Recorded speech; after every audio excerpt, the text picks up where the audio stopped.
नमस्कार दोस्तों, स्वागत है आपका एक नई कहानी में। यह कहानी बहुत ही इंटरेस्टिंग होने वाली है, तो इस कहानी को पूरा जरूर सुनें।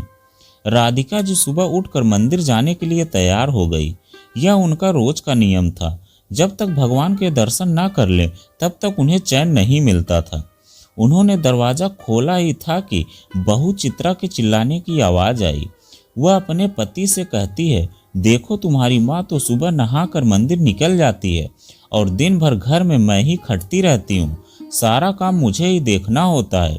झाड़ू पोछे और बर्तन कपड़े और खाने का काम भी मुझे ही करना पड़ता है। मैं तो इस घर से कभी निकल ही नहीं पाती हूँ। अरे मैं तो कहती हूँ इनका मन नहीं लगता तो कहीं निकल जाएं। मुझे तो इनकी ज़रूरत भी नहीं है।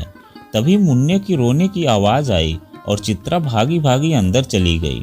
तब तक राधिका जी भी मंदिर के लिए निकल चुकी थी, पर राधिका जी ने सब कुछ सुन लिया था। यह सब एक रोज की बात नहीं थी। चित्रा के चिल्लाने का रोज यही समय होता था, क्योंकि उस वक्त उनका बेटा समीर भी घर पर ही होता था। चित्रा ने घर का माहौल ऐसा बना रखा था कि उसमें शांति से रह नहीं सकते थे। राधिका जी भी थोड़ी शांति ढूंढने के लिए मंदिर ही चली जाया करती थी, क्योंकि और कहीं भी उन्हें जाने की जगह नहीं थी। एक ही बेटा समीर है तो उसी के साथ रहना था। समीर भी अपनी पत्नी की हाँ में हाँ मिलाता रहता था और अपनी माँ राधिका की बात नहीं मानता था। दोनों बेटे बहू उनके साथ सही व्यवहार नहीं करते थे। बहू के व्यवहार का इतना दुख नहीं होता था, पर अपने ही खून के बेटे के व्यवहार से राधिका जी का मन बहुत दुखी होता था। वह दोनों से कुछ नहीं कहती थी, क्योंकि इतनी उम्र में दोनों से बहस करने की उनमें शक्ति नहीं थी। मंदिर पहुंचकर वह काफी देर ईश्वर के हाथ जोड़ती रहती और एक ही बात ईश्वर से कहती, हे ईश्वर मुझे शक्ति दे, एक माँ को यह सब सहन करने की शक्ति दे। मंदिर की सीढ़ियों में बैठकर वह थोड़ी देर वहां से छोटे बच्चों को देखती हैं और निहारती रहती थी, जो स्कूल जा रहे होते थे। मंदिर के पास में ही सटा हुआ एक छोटा सा स्कूल था। काश बचपन कभी बड़ा नहीं होता। वह आ भरती और उनकी आंखें भर जाती। उन्हें भी पढ़ने का बहुत शौक था। तरह तरह की किताबें पढ़ा करती थी। उनके मायके वालों ने उन्हें 9वीं तक तो पढ़ाया था और बाद में आगे की पढ़ाई के लिए शहर नहीं जाने दिया। 10वीं तक आते आते उनकी शादी करवा दी। उस जमाने में छोटी उम्र में माँ बाप बच्चों की शादी कर देते थे। समीर के पिता यूं तो अच्छे थे, पर उन्हें शराब पीने की वजह से उनका लीवर खराब हो गया और वह बहुत जल्द ही इस दुनिया से चले गए। उनके जाने के बाद उनकी राशन की दुकान पर राधिका जी बैठने लगी। वह दुकान भी संभालती और घर भी संभालती। दोहरी जिम्मेदारी उठाकर भी वह बहुत खुश रहती थी और अपने बेटे का पालन पोषण कर रही थी। समीर की पढ़ाई भी औसत दर्जे की ही थी। वह ज़्यादा पढ़ना नहीं चाहता था। उसने स्नातक तक की पढ़ाई की और दुकान संभालने लगा। अब तो दुकान और भी अच्छे से चलने लगी। धीरे धीरे समीर ने दुकान पर 2 नौकर रख लिए और राधिका जी अब पूरी तरह से संभालने लगी। समीर की शादी की उम्र हो गई थी। समीर को चित्रा देखते ही पसंद आ गई और दोनों की शादी हो गई। अपने बेटे का घर बसता देखकर राधिका जी काफ़ी खुश हुई थी और वह इस चीज़ से भी खुश थी कि समीर में कोई बुरी आदत नहीं थी और दुकान भी वह काफ़ी अच्छे से संभाल रहा था। शादी के बाद घर को चित्रा ने संभाल लिया था और दुकान समीर ने। अब राधिका जी निश्चिंत हो गई थी। वह अब 4 धाम की यात्रा पर जाना चाहती थी। उन्होंने अपनी इच्छा बेटे बहू को बताई तो चित्रा भड़क गई। 4 धाम की यात्रा में पता भी है कि कितना खर्चा होता है। हमें तो कहीं नहीं ले गए और अपनी माँ को यात्रा पर भेजोगे। किसी को कहीं जाने की ज़रूरत नहीं है। दरअसल चित्रा विदेश जाना चाहती थी और वहाँ जाना काफ़ी महंगा पड़ रहा था, इसीलिए समीर ने मना कर दिया था और फिर वह गुस्से में कहीं भी नहीं गई। राधिका जी बहू के मुंह से यह सुनकर चुप हो गई, क्योंकि उनके अपने बेटे की बोलती बंद हो गई थी, तो इसीलिए उन्होंने भी फिर कभी चली जाऊंगी यह कहकर मन को समझा दिया। अब तक घर का खर्चा राधिका जी ही चला रही थी। समीर दुकान की कमाई उनके हाथों में ही देता था, फिर वह बैंक में जमा करवा देती थी। लेकिन चित्रा को इससे भी दिक्कत थी।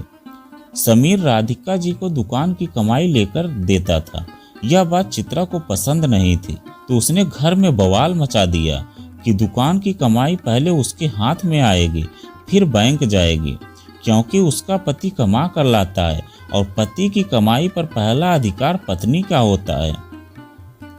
राधिका जी ने ज्यादा विरोध नहीं किया, क्योंकि घर बहू चलाए या वह चलाए एक ही बात है।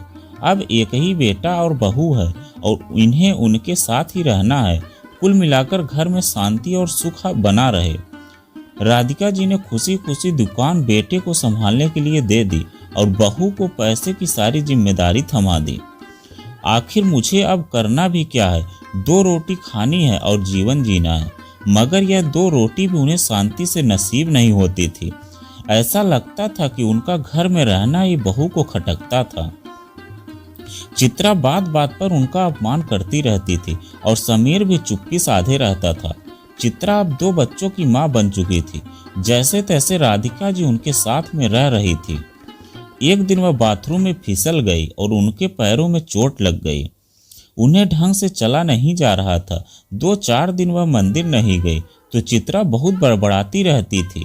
अपनी मनहूस सूरत लिए घर में ही बैठी रहती है।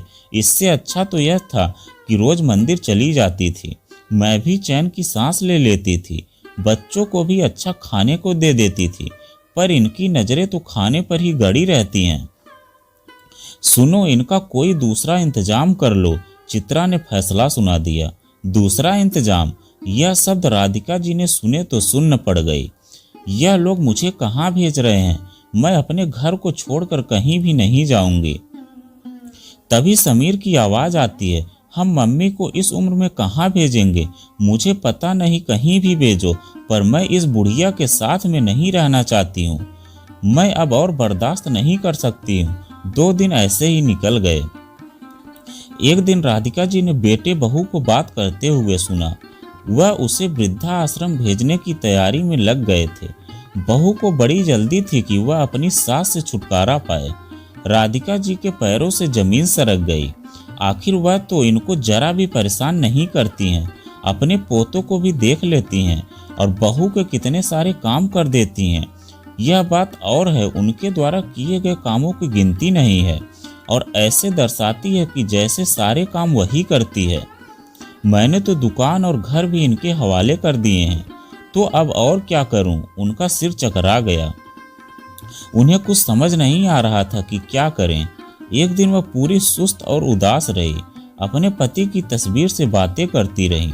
तभी उनकी नज़र पलंग के नीचे रखे बक्से पर गई तो उन्हें जान में जान आई। उन्होंने बक्सा सरकाया और उसमें से कुछ फाइलें निकाली। उसमें घर और दुकान के पेपर थे जो उनके नाम पर थे। इन फाइलों को मिलने से उनमें नए जोश का संचार हुआ। दूसरे दिन मंदिर का बहाना करके वह धीरे धीरे मंदिर के पास स्कूल में गई।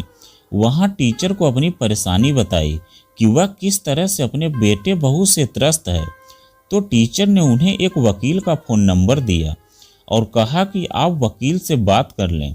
वकील ने उन्हें अपने ऑफिस बुलाया और सारी कहानी सुनी तो उन्होंने पेपर देखकर कहा कि पति के निधन के बाद उसकी संपत्ति पर, घर और दुकान पर, सब पर पत्नी का ही हक होता है और यह घर और दुकान भी राधिका जी आपके नाम पर ही है। आपको इस घर से कोई नहीं निकाल सकता है। कानून आपके साथ है। यह सुनते ही राधिका जी की आंखों में चमक आ गई। उसने वकील बाबू से सलाह ली और घर चली गई। अगली सुबह जब वह सोकर उठी तो देखा बेटा बहू बच्चों को स्कूल छोड़कर आ गए थे। तब चित्रा बोलती है कि मम्मी जी, अब आपका और हमारा साथ रहना मुश्किल है। मैं अपने परिवार में बच्चों और पति की देखभाल करूं या आपकी देखभाल करूं? अब बच्चे बड़े हो रहे हैं, उन्हें भी अपना कमरा चाहिए। घर में जगह नहीं है। समीर और मैंने आपके लिए कहीं और रहने का इंतजाम कर दिया है। आप चिंता मत करिएगा, हम लोग आपसे मिलने आते रहेंगे और बड़ी अच्छी जगह है। आप यहाँ से ज़्यादा वहाँ पर खुश रहेंगी।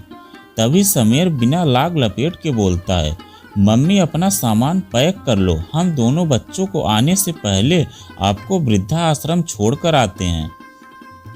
वहाँ आप भी आराम से रहना और इधर हम भी आराम से रहेंगे। बच्चे कुछ पूछेंगे तो कह देंगे कि दादी गांव रहने चली गई है। थोड़ा बड़े होंगे तो आपको भूल जाएंगे। राधिका जी सामान्य होकर बोलती हैं, हाँ चित्रा, अब हम लोग और तुम लोग साथ में नहीं रह सकते हैं। तुम्हें ही नहीं मुझे भी परेशानी होती है। सच में यह घर भी छोटा पड़ता है, पर मैंने एक उपाय सोचा है ताकि हम सब खुश रह सकें। यह कागजात पढ़ लो, इस घर और दुकान की मालकिन मैं हूँ। बहू, तुम दोनों अब यहाँ नहीं रह सकते हो। कहीं जाकर किराए पर बड़ा सा घर ले लो ताकि बच्चों को भी परेशानी ना होगी। और हाँ, बच्चों के लिए अलग से बड़ा कमरा लेना। यह घर छोड़कर मैं कहीं नहीं जाऊंगी, पर हाँ, अब तुम दोनों को यह घर और दुकान छोड़कर जाना होगा। जब तू छोटा था तब मैं दुकान अच्छे से संभालती थी। समीर, तू अपने लिए नई नौकरी तलाश कर ले, क्योंकि मैंने दुकान पर तेरी जगह एक लड़का रख दिया है जो तेरा सारा कामकाज संभाल लेगा। राधिका जी का साहस और हिम्मत देखकर दोनों हैरान रह गए। उन्हें यह पता नहीं था कि मम्मी उन्हें ही घर से निकाल देंगी। उन दोनों को अपने कानों पर विश्वास नहीं हुआ। मम्मी, आपको पता भी है आप क्या कह रही हैं? आप हम दोनों को घर से निकाल रही हैं। हाँ, तुम दोनों ने ठीक सुना है। जब तुम दोनों इतनी गिरी हुई हरकत कर सकते हो, अपनी माँ को वृद्धाश्रम भेज सकते हो, तो मैं भी तुमको घर से निकाल सकती हूँ। मम्मी, आप यह कैसे कर सकती हैं? अपने ही बेटे बहू को घर से निकाल रही हैं। लोग क्या कहेंगे? सभी रिश्तेदार आपकी बातें बनाएंगे। हम आपके अपने बच्चे हैं, समीर ने कहा। तो मैं भी तो तेरी माँ हूँ, वह चीख कर बोली। तू मुझे कैसे घर से निकाल सकता है? तुझे जरा भी शर्म नहीं आई? तूने हर बात पर अपनी पत्नी का साथ दिया। मैं यह सोचकर चुप रही कि कोई बात नहीं, चित्रा घर की बहू है और वह सदा खुश रहनी चाहिए। घर की लक्ष्मी खुश रहती है तो घर में बरकत होती है। पर मैं इस बात पर चुप नहीं रहूंगी कि तू अपनी पत्नी के साथ मिलकर मुझे ही मेरे घर से निकाल दे। इस घर पर तेरा और तेरा पत्नी का कोई हक नहीं है। घर मेरे पति का है और कानून के हिसाब से मैं इसकी वारिस हूँ। फिर वह चित्रा से कहती हैं, बहू, तुम अपने रहने का कोई दूसरा इंतजाम कर लो। और हाँ, बच्चों को स्कूल के आने के बाद ही जाना, ताकि तुम्हारे बच्चों को भी पता चले कि दादी ने उनके मम्मी पापा को घर से क्यों निकाल दिया। तुम दोनों अपना सामान पैक कर लो और निकल जाओ, ताकि मैं भी अपने घर में आराम से रहूंगी। मुझे रोज रोज अपमान के घूंट तो नहीं पीने पड़ेंगे। रोज बहू की जली कटी और बातें और ताने सुनने से बेहतर है मैं यहाँ अकेली रह लूंगी और दोपहर के समय दुकान चली जाऊंगी। और बहू, तू क्या कहती थी कि मेरी नजरें तेरे बच्चों के खाने पर लगी रहती हैं? अरे तो क्या हुआ, बुढ़ापे में हमारी भी खाने की इच्छा होती है। और तूने कभी मुझे भरपेट खाना नहीं दिया। यह जो तू खाने का रोब जमाती थी, यह मत भूलो कि यह खाना बनाने का सामान मेरे पति की दुकान से ही आता था। चित्रा और समीर की नजरें झुक गई। उन्होंने माफी मांगी, पर राधिका जी ने उन्हें माफ ना कर सकी। दोनों अपने बच्चों को लेकर घर छोड़कर चले गए। दोस्तों, जो बेटे बहू और अपने माँ को वृद्धाश्रम भेजने की सोचते हैं या भेज देते हैं, तो वह कभी भी सुखी नहीं रहते हैं। उनको सजा भुगतनी ही पड़ती है। तो दोस्तों, यह कहानी आपको कैसी लगी कमेंट में लिखकर जरूर बताइएगा। अगर आप हमारे चैनल पर नए हैं, प्लीज़ वीडियो को लाइक और चैनल को सब्सक्राइब जरूर करें, क्योंकि हम आपके लिए ऐसे ही कहानी लाते रहते हैं।